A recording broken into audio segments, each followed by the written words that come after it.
J'ai fugué une fois, 2 fois, 3 fois sans m'arrêter. Ils m'ont enfermé, hospitalisé sans même vouloir m'écouter.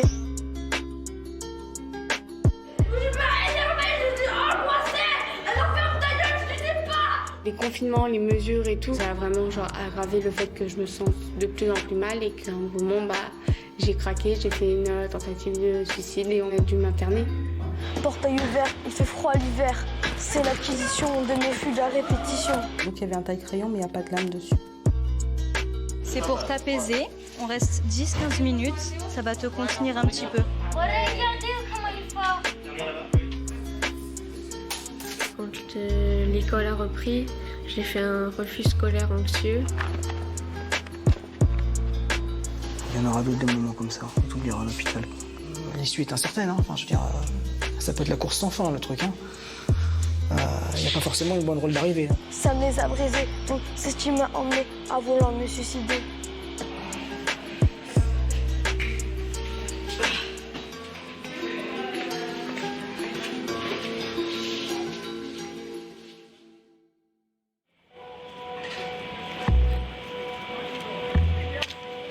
Pitié-Salpêtrière, service de psychiatrie de l'enfant et de l'adolescent. Une place vient de se libérer. Plusieurs semaines d'attente pour une admission en urgence. Les visites non plus la première semaine.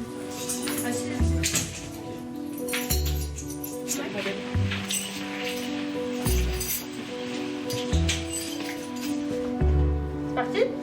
Allez. Séparation nécessaire entre les parents et cette jeune fille de 13 ans, en proie aux idées suicidaires. Derrière la porte blindée, un havre de paix.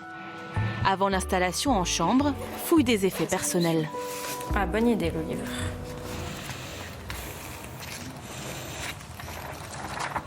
Tout ce qui est objet qui pourrait être dangereux pour elle ou pour les autres. Et l'électronique, parce que du coup, tout ce qui peut enregistrer ou aller sur Internet, on laisse pas. Donc ça, je peux te le laisser. Bon, je sais pas si je vais te laisser. Hop là, ça y est, tu te sens bien, tu te sens chez toi avec les deux sur le lit.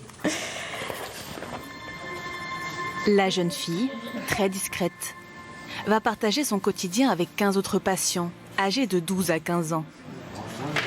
Les ados restent environ 3 mois dans cette unité fermée, sorte de refuge ultra sécurisé, le temps de reprendre pied. Parmi eux, certains connaissent tous les secrets du service, même les mieux cachés. Ça, on appelle ça le trou à coke.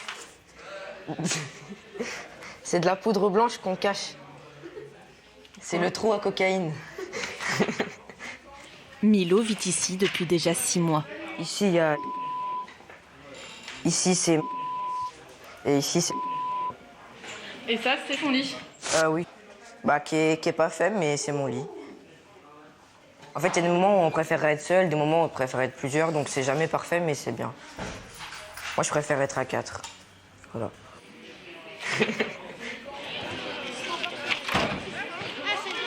À 15 ans, Milo souffre de troubles anxieux et d'une dépression sévère apparue il y a plusieurs années, avec le diagnostic d'une maladie chronique des reins.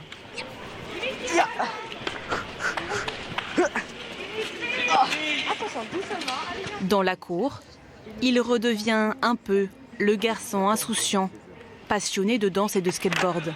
Oui.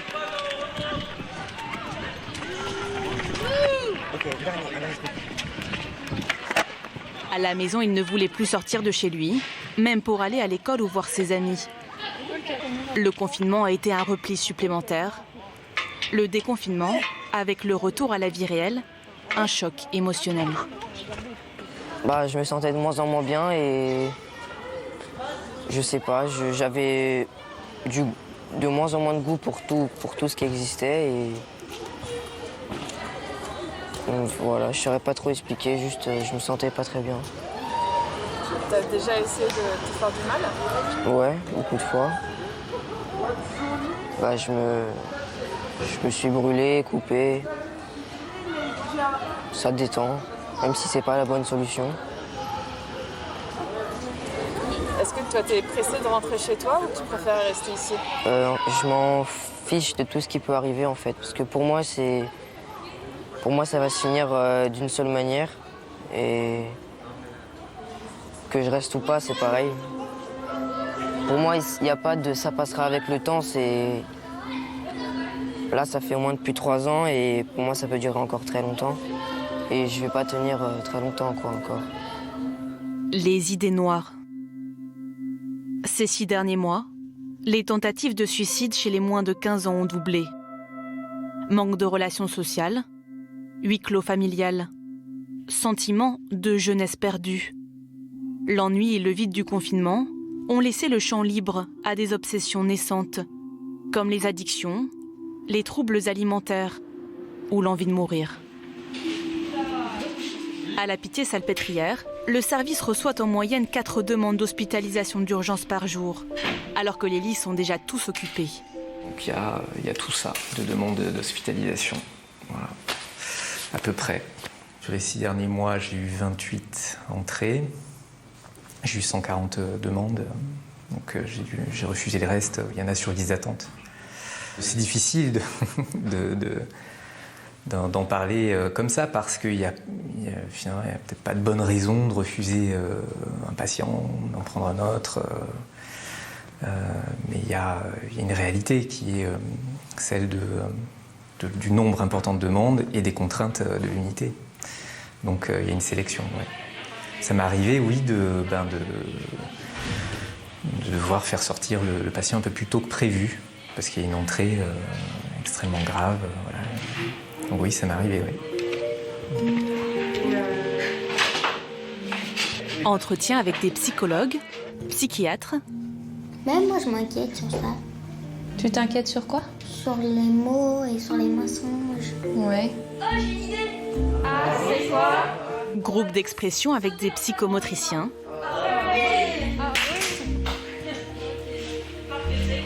Les journées sont rythmées par les séances médicales, les différents ateliers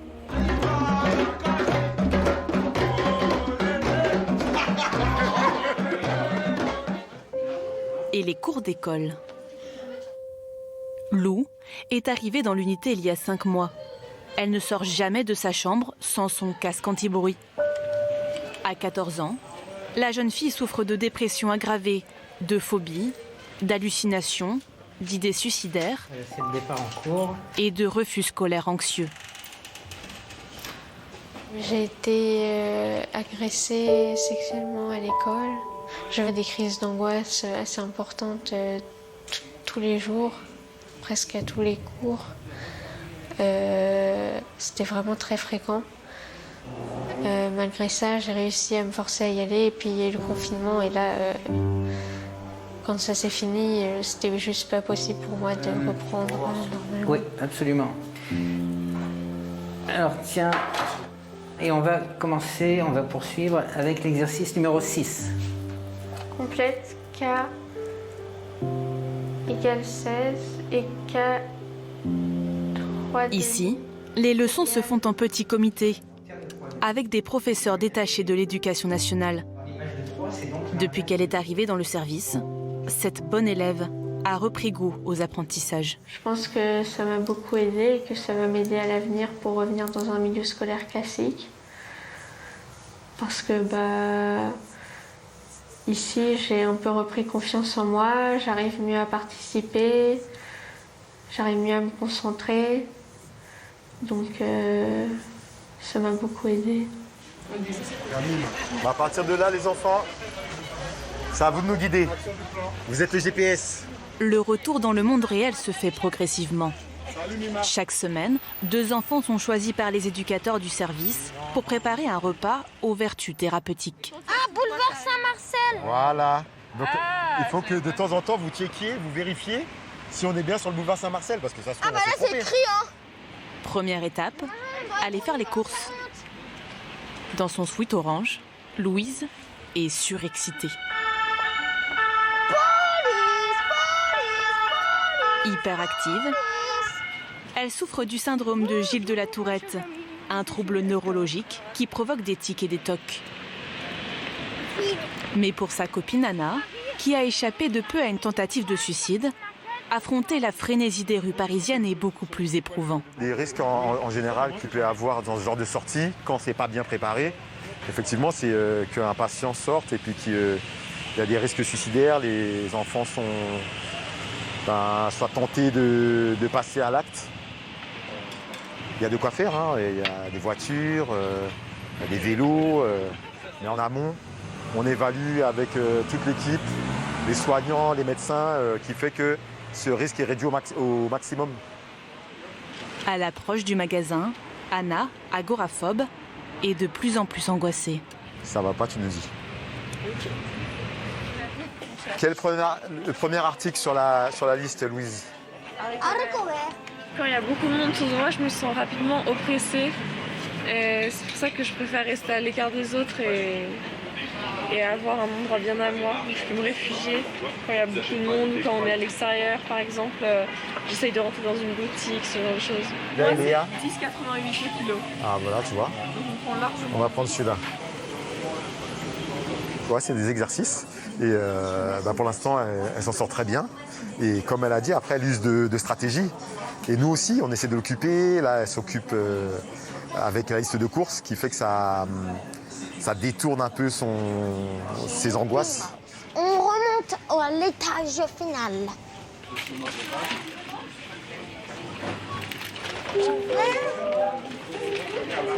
La sortie est une réussite.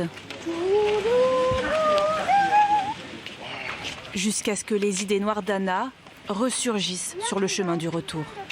T'as été un petit peu angoissée quand même? Là, t'as la boule au ventre là? Ouais. Ok. Mais le truc dont je voulais vous parler avec lui, c'était que en fait, je ressens le besoin de mourir. C'est comme si c'était un besoin, comme quand on a besoin de manger, quand on gargouille. Sauf que, Moi, je le ressens comme ça. quand tu vas manger, tu sais l'effet que ça fait quand ton ventre il est rempli et t'es rassasié. Je suis curieuse aussi de savoir ce qu'il y a après la mort. Mais imagine, c'est pas bon, il n'y a pas de service après-vente. La mort, une fois que... Il n'y a personne qui est revenu pour nous dire c'est cool, c'est pas cool, tu vois, tu ne sais pas. Alors qu'un jour, tu vas y aller forcément, on va tous y aller. Donc autant... Il n'y a pas besoin de la provoquer. À un moment donné, on va y arriver. Soigner l'esprit par les mots ou par les gestes.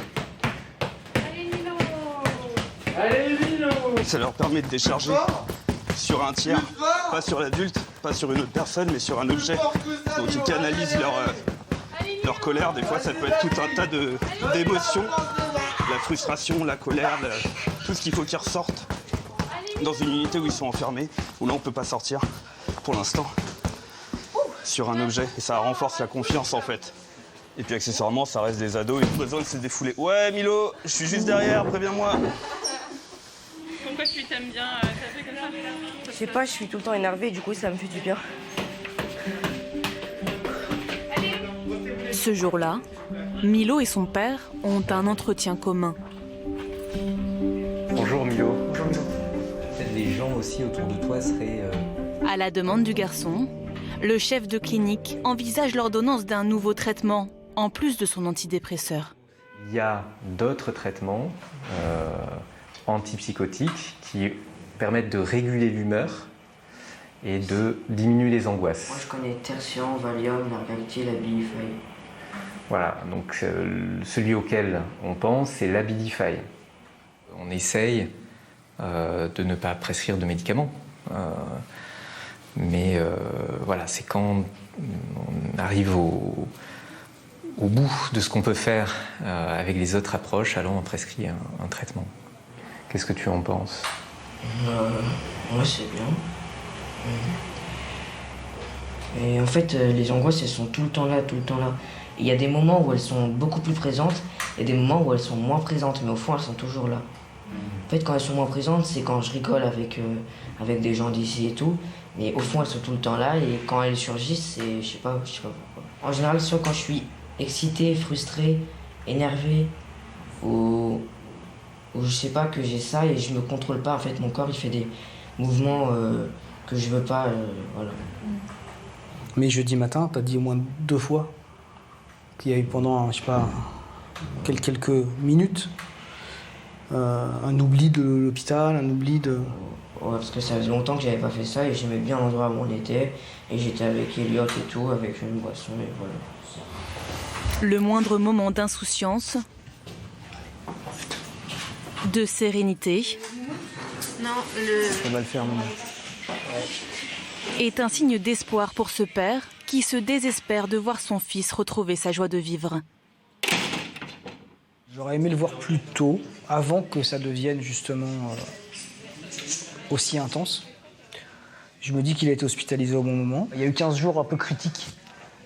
Et il n'aurait pas fallu 15 jours de plus, je pense. Il est engagé dans un marathon et nous avec. Il n'est plus question d'une année de transition et tout ça. Il est question maintenant d'une course de fond. L'issue est incertaine. Hein. Enfin, je veux dire, ça peut être la course sans fin, le truc. Hein. Il ne peut pas rester tout le temps ici parce que c'est une unité de gestion de crise et ce n'est pas une unité d'hospitalisation longue. Et vous avez entendu tout à l'heure, la perspective de la sortie, ça l'angoisse énormément. Vous avez envie qu'il sorte? Oui. J'en ai marre de la porte blindée derrière avec les 8 points de sécurité. Quand on arrive ici, c'est voilà, les bruits de serrure. J'ai envie de le voir dans un environnement plus léger.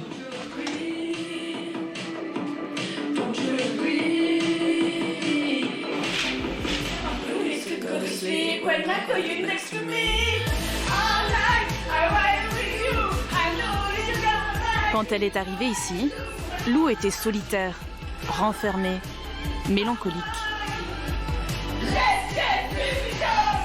Aujourd'hui, la jeune fille est transformée. Dans l'unité, elle a tissé des liens forts d'amitié avec ses copines de chambre, Anna et Sophie, qui se soutiennent aux premiers signes de déprime. Merci. C'est qui applaudit? Milo, merci. Merci. Franchement, d'habitude, on est la chambre calme. On est la chambre où ça lit et où ça dort. Comme les petites vieilles. Sauf que je sais pas si... On a moins envie de partir parce qu'on s'amuse. Et ça nous occupe, ça donne du peps. On a la banane après. On a la banane. Mais en même temps, le fait qu'on partage différentes pathologies, tout ça, et qu'on soit pas dans notre meilleur état, bah, il y a une sorte de, pas de fraternité, mais de solidarité entre nous. Comme on est tous mal, on va tous se soutenir en même temps. Les confinements, les mesures et tout, ça a eu un impact sur notre santé mentale à tous. Il y en a qui allaient pas bien avant, donc ça a encore engendré plus. Il y en a qui allaient bien et qui maintenant sont pas du tout bien. Ça, pour moi, ça a été vraiment effet boule de neige en fait.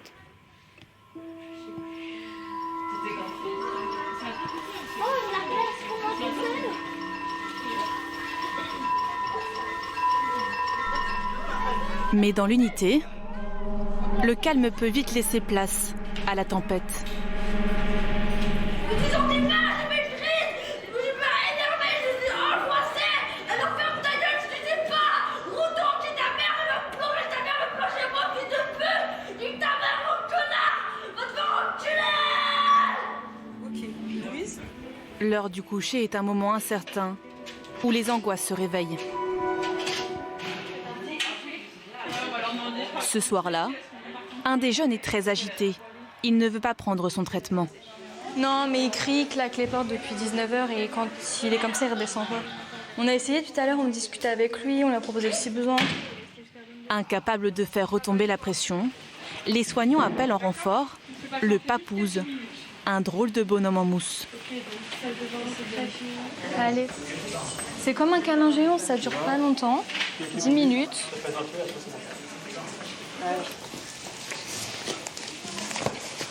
Ouais, celui-là en premier. Tu veux ton oreiller? Ouais, on va le mettre. Il y a quelqu'un qui reste avec toi, tu restes pas tout seul, ok? Tu veux retirer ta veste ou pas?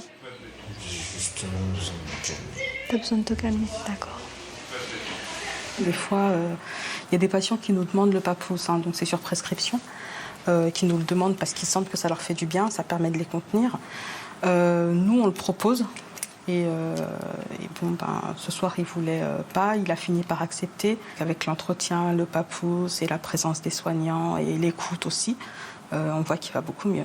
Ouverte, tu me fais signe quand tu as terminé de te changer? Ici, pas de chambre d'isolement, même si parfois certains enfants peuvent être beaucoup plus violents. Au point que 5 soignants de l'unité sont en arrêt maladie pour accident du travail. Et les remplaçants sont très difficiles à trouver. Ça va être des immobilisations répétitions, tout simplement des coups portés. Là, on a une infirmière qui s'était pris coup de poing, coup de pied au visage. Ça peut être des morsures, ça peut être des mal de dos dus à l'agitation, jetés au sol. Ce qui peut être gênant pour le service, c'est que du coup, on peut faire tourner des soignants qui ne sont pas spécialement de cette unité, alors que le patient a besoin de cadres fixes. Ce qui fait que s'il voit des nouvelles têtes toute la journée, il peut lui aussi en jouer. Et le soignant qui ne connaît pas non plus ces patients particuliers avec leur propre pathologie vraiment spécifique, ça va être un peu dur pour lui de le prendre en charge correctement. À savoir gérer le patient avant qu'il monte en crise. S'il ne sait pas comment il va réagir, il ne va pas pouvoir forcément gérer comme nous on l'aurait fait en amont. Bon, j'ouvre les chambres et par contre, n'oubliez pas de venir me voir un par un au poste de soins. Au même moment, les soignants doivent gérer un autre patient qui vient de se scarifier. Si tu as quelque chose de coupant, tu me le remets? Mais j'ai rien sur moi. Et où? En chambre? J'ai rien, je suis vraiment avec lui. C'est pas possible, regarde. Je vous assure. En fouillant la chambre, ils découvrent une petite collection d'objets tranchants. Tu m'as dit t'as rien. Oui, non, mais à part ça, j'ai rien. Bah, ça fait déjà beaucoup. 1, 2, 3. Bon, je fais le tour des chambres, je finis le tour des chambres et c'est bon? L'infirmière décide d'appeler la psychiatre de garde pour une consultation d'urgence. Donc il a collectionné des barres de masque, on a retrouvé des objets pointus, des stylos un peu transformés. Donc pour se scarifier, il a mis plein de petits objets cachés dans ses affaires pour pouvoir se scarifier. C'est ce qu'on est en train de faire. On est en train de fouiller sa chambre et de retirer tout ce qu'il y a. Est-ce qu'on peut se voir, Mathis? Je suis la psychiatre qui vit à côté. On m'a appelé. Je suis désolé. Pas de souci. L'essentiel, c'est que tu ailles bien, c'est tout.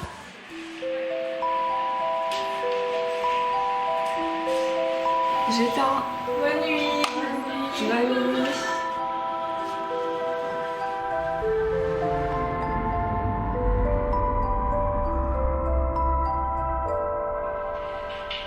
Bonjour Milo. Commence à te réveiller un petit peu, d'accord? Le lendemain matin, comme tous les matins, Milo peine à émerger. Je sais pas, j'ai du mal à me réveiller. Je suis fatigué. Je sais pas, je suis pas motivé pour la journée.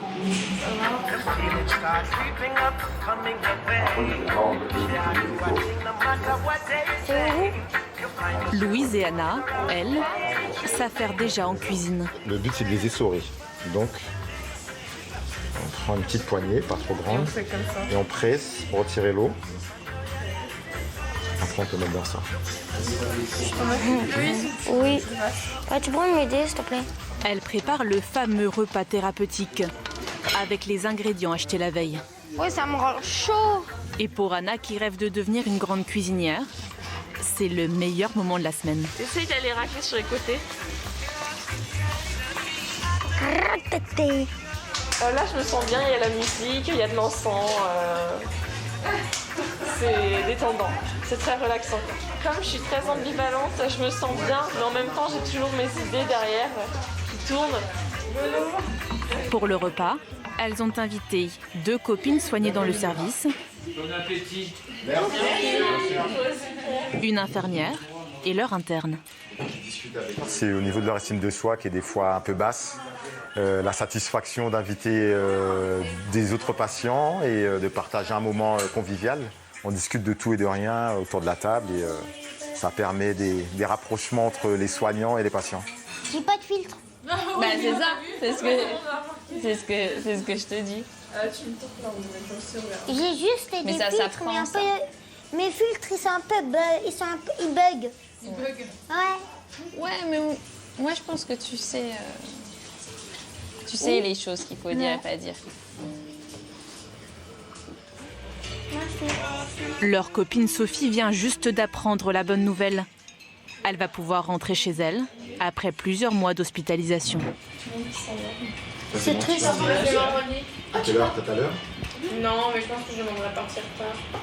Pour profiter. Tu vas profiter avec nous. Bah ouais. C'est bien. T'as envie de rester ici? Pas. Non, j'ai envie de rester avec le groupe. Ouais. Tu vois, je vais rentrer, je suis toute seule dans ma chambre. Il aurait pas. Quoi? T'as déjà été en colonie? Ouais. Ça a fait un peu cet effet-là, je sais pas si... Oui, ça fait un peu colonie pendant la chambre 4. Non, ouais, j'en manque quand même. Comme dirait Patrice, le caractère de cochon a rencontré le caractère de merde et c'est ça. C'est dur quand il y a quelqu'un qui part, forcément. Ça dépend le temps qu'il est resté et l'affinité qu'on a avec la personne. Parce que même si on dit qu'on est une sorte de grande famille, il y a quand même des liens plus ou moins forts. Moi, j'avoue aussi qu'elle va me manquer. Ah, merci Louise. C'est comme une sœur pour moi et je la considère comme ma sœur de cœur. Non, je sais pas, je vais être un peu triste, mais c'est comme ça, faut bien qu'elle sorte. Puis je suis contente qu'elle sorte, elle va pas rester ici éternellement. Ça veut dire qu'elle va mieux et que... Bah oui, c'est ça. Qu'elle avance, quoi. Faut plus être content pour eux, même si c'est un peu triste.